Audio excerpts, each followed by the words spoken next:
د کیسې په شروع کې موږ ډریک ګورو چې د انټیک شیان یو دکان ته ننوځي او په دکان کې شته شیانو ته په ډېر غور سره ګوري. په اصل کې ډریک یو غل وي. هغه او د هغه ډله دې دکان ته د غلا لپاره راغلي وي او دا دکان هم خورا زیات خوندي وي. له دې وروسته ډریک کاونټر ته ځي او هلته ناست سړي ته یو زوړ ساعت ښکاره کوي. هغه سړی ورته وایي دا خو بیخي خراب دی. په همدې وخت کې ډریک له هغه ځایه ورکېږي. په اصل کې په ساعت کې بم ایښودل شوي وي. په همدې شیبه کې یو زبردسته چاودنه کېږي او هغه سړی هغه ځای پر ځای مړ کېږي. د ډریک ملګري هم هلته راځي، د دفتر دروازه خلاصوي او د ودانۍ لاندې پوړ زیرزمینۍ ته ځي. هلته موجود ساتونکي هم وژني. له دې وروسته دوی د دکان منیجر نیسي. په اصل کې دغه مدیر غیر قانوني کارونه کوي او له هغه سره میلیونه ډالر وي. کله چې ډریک له هغه څخه د پیسو پوښتنه کوي نو هغه سړی وایي چې ما ټولې پیسې له دې ځایه ایستلې دي. خو ډریک پوهېده چې په پیسې په همدې ودانۍ کې دي، یو ځای پټې کړې شوي دي. ډریک د هغه دواړه غوږونه په مرمۍ ولي او سخت ټپي کېږي چې له امله هغه د پیسو پټنځای ښیي. مدیر د المارۍ تر شا یوه پټه خونه جوړه کړې وي. کله چې دوی د دې خونې دروازه خلاصوي نو بکسونو کې دننه 20 میلیونه ډالر ایښودل شوي. د ډریک سړي زر زر پیسې ټولوي. مدیر ډریک ته ګواښ کوي او وایي زما سړي په ټول ښار کې خپاره دي، هغوی به تا ژوندي پرې نږدي. د دې خبرې په اورېدو سره ډریک سمدستي هغه په ډز وژني. د ډریک کسان پیسې اخلي او له هغه ځایه وځي. هلته ځینې خلک هم موجود وي. ډریک هغوی په خونه کې بندوي او د لاسي بم په غورځولو سره هغوی هم وژني. د ډریک کسان ټولې پیسې اخلي او ټاکل شوي ځای ته رسېږي. هلته دوی مشر راځي او وایي چې دا پیسې باید ژر تر ژره د دې ښاره وویستل شي او د دوی مرکزي دفتر ته ورسول شي. هغوی په یو بکس کې ټریکر هم لګوي تر څو د پیسو په هر حرکت نظر وساتل شي. دوه سړي په الوتکه کې دا ټولې پیسې لیږدوي. ناڅاپه موسم خرابېږي او د اسماني برېښنا د لوېدلو امله په الوتکه کې اور لګېږي او الوتکه په یو جهیل کې راغورځېږي. 15 میاشتې وروسته موږ یو سړی ګورو چې نوم یې هیرلین وي. هیرلین یو ښکاري وي چې په غیر قانوني ډول د ځناورو ښکار کوي. هیرلین په دې ځنګل کې یوازې ژوند کوي. د هغه ښځه او لور مړه شوي وي. د تل په څېر کله چې هغه د یو وهلي جهیل پر سر ګبان نیسي نو هلته تر یخ لاندې یو لاس ښکاري. کله چې هغه یخ ماتوي نو له اوبو څخه د یو چا مړی راوځي. د دې په لیدو سره هیرلین ډېر زیات ویرېږي. هغه ته هلته یو بکس هم ښکاره کېږي. کله چې هغه دا خلاصوي نو پر خپلو سترګو باور نشي کولی. هغه بکس له پیسو ډک وي. په اصل کې 15 میاشتې مخکې هغه الوتکه په همدې ځای کې راغورځېدلې وه. هغه سړی له پیسو ډک بکس کور ته وړي او داسې انګېري چې دا پیسې به د هغه ژوند بدل کړي، مګر د هغه سره داسې څه کېدونکي دي چې دی یې هېڅکله تصور هم نه و کړی. بل لور ته موږ د ځنګل د ساتنې یو افیسره کیم وارډن افیسر ګورو چې نوم یې عیني دی. د هغه یوه لور هم وي. هغه د ځنګل په سیمه کې قانون پلي کوي. کله چې عیني دندې ته راځي دوه سړي له هغه څخه په جهیل کې د کمان نیولو اجازه غواړي، مګر عیني هغوی منع کوي ځکه چې جهیل یخ وهلی وي. کله چې هغه سړي ضد کوي او جهیل ته ځي نو عیني د هغوی د موټر ټایر سوری کوي تر څو هغوی هغه سیمې ته لاړ نشي. په همدې وخت کې د عیني افسر ریلی هغه ته وایي چې د دوی د سړي جیټ موټر په جهیل کې بند دی، لاړ شه او د موټر په ایستلو کې ورسره مرسته وکړه. عیني موټر اخلي او د جهیل په لور روانېږي. بل لور ته ډریک ته د الوتکې د ځای لوکیشن پته لګېږي. له همدې امله هغه خپله ډله راټولوي او هغه هم د جهیل په لور روانېږي.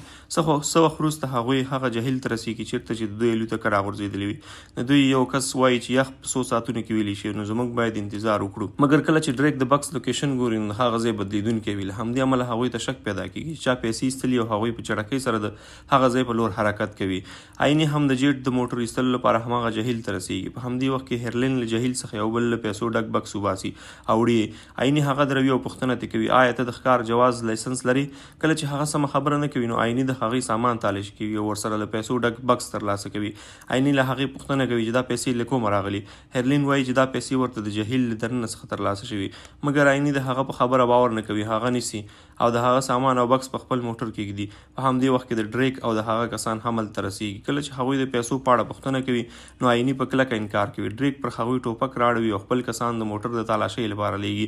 کله چې هغوی د عیني د موټر تالاشي کوي نو له موټر څخه د پیسو بکس ترلاسه کېږي. ډریک داسې انګېري چې پاتې پیسې به هم له همدې خلکو سره وي. کله چې هغوی نه ښیي نو ډریک غواړي چې هیرلین په ډز ووژني، مګر په همدې وخت کې جیټ پر هغوی ډزې پیلوي. له دې چانس څخه به ګټې اخیستنې سره عیني او هیرلین موټر اخلي او له هغه ځایه تښتي. په دې ترڅ کې یو جنۍ هم روان موټر کې ځان اچوي او پیسې پورته کوي، خو له موټره لویږي، مګر هغه پیسې پر یخ باندې د ښویېدو له امله اوبو ته لویږي. بل لور ته جیټ هم په هماغه جګړه کې وژل کېږي. د ډریک او د هغه ټیم هلته بند پاتې کېږي ځکه چې د دوی موټر ټایر خراب شوی وي. له همدې امله هغوی له خپل بوس سره اړیکه نیسي او ورته وایي چې تر ځان ورسوي. عیني هم له ریلی سره اړیکه نیسي او هغه ته د ټول وضعیت په اړه وایي. ریلی هغه ته وایي چې ته نږدې پولیسي مرکز ته لاړه شه، زه هم ستاسو په لور در روان یم. څه وخت وروسته د دوی د موټر تیل خلاصېږي چې له امله عیني ډېره په غوسه کېږي ځکه چې د ډریک خلک دوی پسې راتلی شي. د پولیسو مرکز له هغې ځایه 3 کیلومتره لرې وي ځکه نو په پښو تګ یوازینۍ لاره پاتې وي. عیني د هیرلین لاسونه خلاصوي په رسۍ ځان هغه سره تړي تر څو که د یخ ماتېدو له امله څوک په اوبو کې غورځېږي نو بل یې د ایستلو لپاره راکش کړي. له شاته نیولو ډریک هم د عیني تر موټر رسېږي. کله چې هغوی ته موټر خالي ښکاري نو ډریک په دوربین کې هغوی ویني او خپل سړي ته وایي چې موټر چالان کړي تر څو د هغوی تعقیب وکړي. په همدې وخت کې د یخ د ماتېدو له امله د هغوی موټر په یخ کې بندېږي او موټر ورو ورو په اوبو کې ډوبېږي. هغه وخت هغوی له هوښیارۍ کار اخلي او کوچنۍ رسۍ موټر ته غورځوي او څلور واړه د یو بل لاسونه په کلکه نیسي. هغه سړی په اوبو کې د ډوبېدو او مړ کېدو په حال کې وي، مګر په پای کې هغوی په هر ډول چې وي هغه راکش کوي او له موټر یې باسي، په داسې حال کې چې موټر په اوبو کې ډوبېږي. څه وخت وروسته د دوی یو کس په بل موټر کې راځي او د دې واورې موټرسایکل هم له ځان سره راوړي او په بایک باندې د عیني او هیرلین تعقیب پیلوي. بل لور ته کله چې عیني او هیرلین د پولیسو د مرکز په لور روان وي نو پرېکړه کوي چې لومړی به ځنګل ته ځي، ځکه چې د پولیسو مرکز ډېر لرې او د ځنګل د دوی مخ ته و. هیرلین ځینې وسلې د جهیل په بل اړخ کې پټې کړې وي. دوی دواړه د ځنګل په لور په منډه روانېږي. کله چې هغوی له جهیل څخه تېرېږي نو هیرلین غار ته ځي او عیني ته یو لیندۍ او غش یې ورکوي او په خپله د ځناور نیولو لومه پورته کوي او د جهیل په غاړه کې یې لګوي. څه وخت وروسته د ډریک سړي هلته رسېږي. څنګه چې هغه دوی ته نږدې کېږي د لومړي هم د لومې له امله له بایک څخه غورځېږي. بیا کله چې د هغه ټوپک پورته کولو هڅه کوي، په همدې وخت کې هیرلین د هغه په خوا غش یولي او بیا په برید کوي. د دواړو ترمنځ سخته جګړه کېږي او د یخ ماتېدو له امله هیرلین اوبو ته لوېږي. هغه سړی ټوپک اخلي او له پورته څخه پرله پسې ډزې کوي. هیرلین په خورا مشکل ځان له مرمیو ژغوري. په همدې وخت کې عیني لومه د هغه سړي په سر کې نښلوي او چې له امله یې هغه سړی په ډېر عذاب سره مړ کېږي. بیا عیني په یو ډول هیرلین له اوبو څخه باسي او دواړه ځنګل ته تښتي. څه وخت وروسته ډریک او د هغه سړي هلته رسېږي. کله چې هغوی د خپل ملګري مړی ویني نو ډېر زیات په غوسه کېږي. په دې باندې هغوی ټول قسم خوري چې دا دواړه به ژوندي پرې نږدي او په پوره چمتووالي سره په ځنګل کې د هغوی تعقیب پیلوي. عیني او هیرلین په ډېرې هوښیارۍ سره په مخ په وړاندې ځي. هغوی په یوه سیند کې دننه ځي تر څو د دوی د پوپ نهانونه تعقیب کوونکي ته ښکاره نه شي. او کله چې له سینده وځي نو د ونو په څانګونو د خپلو پښو نښانونه پاکوي. خوا ډریک او د هغې خلک هم مخکې روان وي. د یوې شېبې لپاره هغوی ته دومره نږدې کېږي چې ډزې پرې کوي، مګر عیني او هیرلین د تیږو تر شا پټېږي. کله چې دا ډله هلته رسېږي نو هغوی دواړه غایب شي. په دې ترڅ کې هغوی ته په ځمکه کې یو ځانګړی نښان ښکاره کېږي. د دوی یو کس وایي چې په دې سیمه کې د ایګو ښکار کېږي، موږ باید له بلې لارې لاړ شو، مګر د هغه خبره څوک نه اوري. څنګه چې یوه نجلۍ مخکې ځي، هغه د ځناور په لومه کې نندېږي او پښه یې په یو لوی مسمار کې نښلي. هغه هلک په خورا مشکله هغه له کندې باسي، مګر د مسمار د لګېدو له امله اوس هغه د تګ جوګه نه وه، ځکه نو هغه یو کور ته ځي. هلته د نجلۍ بوټو باسي او د هغوی پښه تړي. څه وخت وروسته د دوی مشر باس هم هلته رسېږي او هغه ډېر زیات په غوسه وي، ځکه چې د هغه خپل یو سړي هغه ته دوکه ورکړې. هغه د ټولو په وړاندې هغه سړی وژني. بیا مشر هغوی ته وایي دوی خپل ځانګړی سړی د عیني او هیرلین د نیولو لپاره لیږلی او هغه به تر سبا پورې خامخا دا دواړه ونیسي. بل لور ته عیني او هیرلین یو غار ته رسېږي او هلته اور بلوي او کیني. هلته هیرلین عیني ته وایي چې نږدې یو قبیله اوسېږي، موږ به تر سهاره مخکې هلته ځو او ته به له هغوی سره خبرې وکړې. تر سهاره مخکې هغوی د قبیلې په لور روانېږي. څه وخت وروسته هغوی د قبیلې د مشر سردار سره ګوري او هغه د ټول وضعیت په اړه وایي، مګر سردار وایي چې هغه به د عیني مرسته وکړي، خو د هیرلین نه. په اصل کې د هیرلین ښځه د سردار لور وه چې د نشي کولو له امله مړه شوې وه او سردار د هغې مړینې پړ مسؤل هیرلین ګاڼه.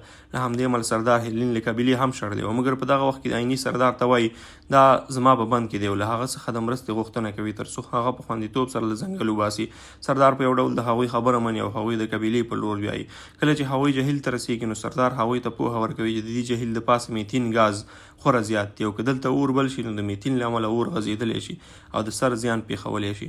د سهار په وخت هغوی قبیلې ته رسېږي. د سردار قبیله هم په غیر قانوني ډول په ځنګل کې ښکار کوه، مګر په هغه وخت کې عیني هېڅ نشو کولی. له دې وروسته هیرلین سردار ته ځي او د پیسو ځای ورته ښایي او وایي په دې پیسو په خپله قبیله کې یو روغتون جوړولی شي. دا خبره کوي او له هغه ځایه ځي. څه وخت وروسته ریلي هلته راځي. کله چې عیني له هغه څخه پوښتي چې کومکي ځواک چیرته دی، نو ریلي وایي زه یوازې بس یم او له عیني څخه پوښتي چې الوتکه چیرته ډوبه شوې. په اصل کې ریلي د ډریک مشر څخه پیسې اخیستې وي او پلورل شوې وي. عیني هم پوهېږي چې هغه له غلو سره ملګری شوی، ځکه نو هغه هم د الوتکې له ځای له ښودلو انکار کوي. هغه وخت ریلي ټوپک وباسي او عیني او هیرلین ته په موټر کې د کېناستو امر کوي. بل لور ته مشر هم له خپلو کسانو سره د جهیل بلې غاړې ته رسېږي او د ریلي انتظار کوي. کله چې ریلي دا دواړه بیایي نو بیا ترې د الوتکې ځای پوښتنې. په هغه وخت کې هیرلین له ځیرکتیا کار اخلي او ریلي ته وایي چې د الوتکې جی پی ایس ټریکر په کڅوړه کې دی. څنګه چې ریلي کڅوړه خلاصوي نو د اوسپنې لومه د هغه په لاس کې نښلي او هغه ته سخت درد کېږي. په دې ترڅ کې موټر له کنټروله وځي او اوړي. دا ټول منظر له لرې څخه مشر هم ویني او هغه هم د دوی موټر په لور روانېږي. هیرلین او عیني په یو ډول له موټره بهر راوځي. ریلي هم د ټپي کېدو سربیره پاسېږي او له دې دواړو بیا د الوتکې پوښتنه کوي. په همدې وخت کې غله هم هلته رسېږي او ریلي وژني. عیني او هیرلین هم نیول کېږي. مشر پوهېده چې د الوتکې ځای هیرلین ته معلوم دی، ځکه نو هغه ژوندی پرېږدي او خپل یو کس ته امر کوي چې عیني ووژني، مګر هغه سړی وایي زه کوم بېګناه کس نشم وژلی. څنګه چې هغه سړی له هغه ځای روانېږي، مشر هغه په ډزو ولیږي، له امله یې هغه لویږي. هغه سړی پوهېده چې د دې جهیل د پاسه میتین ګاز دی، ځکه نو د هغه د لیټر په بلولو سره د مشر په لور غورځوي چې له امله یې په هر لور اور بلیږي او ډېر خلک په دې اور کې سوځي او مړه کېږي. له دې وروسته موږ ګورو چې هیرلین په یو ډول ژوندی پاتې کېږي او د عیني په لټه کې وي. کله چې هغه یو ګودام ته ځي نو ویني چې ډریک عیني نیولې. ډریک هیرلین ته وایي که ته عیني ژغورل غواړې نو ووایه چې الوتکه چېرته ډوبه ده. په همدې وخت کې عیني یو ډول د ډریک لاسونو نه ځان خلاصوي او بیا د هیرلین او ډریک ترمنځ جګړه پیل کېږي. ډریک په غوسه کې هیرلین ته د مرګ ورکولو په حال کې وي چې له شاوخوا عیني راځي او پر ډریک باندې بکسونه غورځوي او دواړه له هغه ځای بهر وځي. عیني او هیرلین له ښکارۍ کار اخلي او په پای کې هیرلین د اوسپنې او پایپ باندې د هغه ستونی سیري کوي او هغه جهيل ته غورځوي. هغه ټولې پیسې د سردار قبیله راوباسي او هغوی هیرلین د خپلې قبیلې نوی سردار هم ټاکي او په همدې توګه دا کیسه پای ته رسیږي.